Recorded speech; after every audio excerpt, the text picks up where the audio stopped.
अस्सलाम वालेकुम साथियों। दिल्ली के अंदर जब असदुद्दीन ओवैसी ने अपने प्रत्याशी उतारे तो उस वक्त सब ने कहा था कि ये भारतीय जनता पार्टी के एजेंट है। भाजपा को जिताने के लिए यहाँ पर ये अपने प्रत्याशी उतार रहे हैं।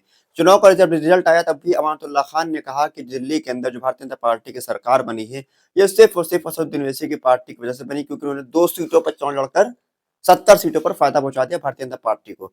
लेकिन आज एक ऐसी खबर निकल कर आई है जिससे साफ ज़ाहिर हो रहा है कि भारतीय जनता पार्टी का एजेंट कौन है।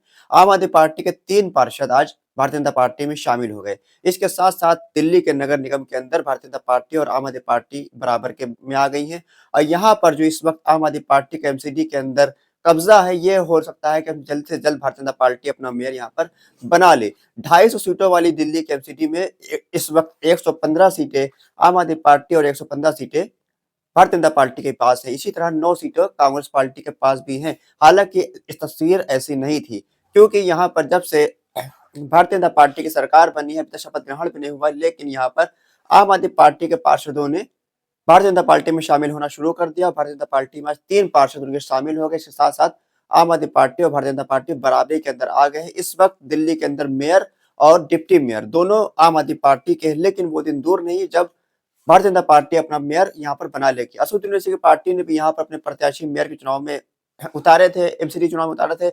यहाँ पर भी उनको कुछ खास कामयाबी नहीं मिली थी, लेकिन कुछ सीटों पर उनको सेकंड नंबर पर आए थे। सिर्फ इस वजह से, क्योंकि वो लोग नहीं चाहते थे कि भारतीय जनता पार्टी जीत जाए और यहाँ पर इस वजह से उन लोगों को आम आदमी पार्टी को वहाँ पर वोट दे दिया गया था। अब जब वही पार्षद चुनाव जीत कर भारतीय जनता पार्टी में जा रहे हैं, तो वो वोट देने वाले अपने आप को ठगा हुआ महसूस कर रहे हैं।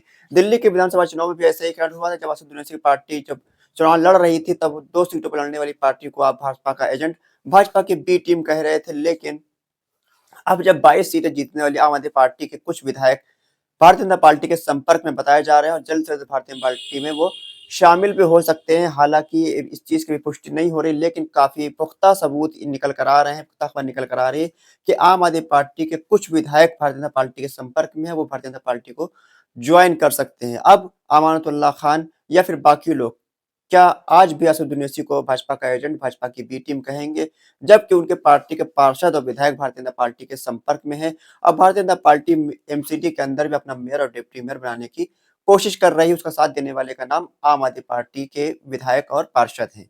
साथियों, अमानतुल्लाह खान जो कि असदुद्दीन ओवैसी को उल्टा सीधा बोल रहे थे, भाजपा का एजेंट, भाजपा की बी टीम तक बोल रहे थे, अब जब उन पर मुसीबत आई है तो उनके लिए अरविंद केजरीवाल के मुंह से एक लफ्ज नहीं निकल रहा। अरविंद केजरीवाल उन पर पूरी खामोशी बनाए हुए हैं। खबर ये भी है कि अहमदुल्ला खान का साथ आम आदमी पार्टी ने छोड़ दिया, आम आदमी पार्टी ने उनको दरकिनार कर दिया है। ऐसे में असदुद्दीन ओवैसी की पार्टी की तरफ से उनके समर्थन में बयान जारी किया गया, जहाँ तक कि कहा गया अगर उन पर कोई भी आपत्ति होती है, उन पर कोई भी प्रताड़ित वो किया जाते हैं, तो असदुद्दीन ओवैसी की पार्टी उनका साथ देगी, चाहे वो राजनीतिक इख्तिलाफ कितने हो, वो अपनी जगह है।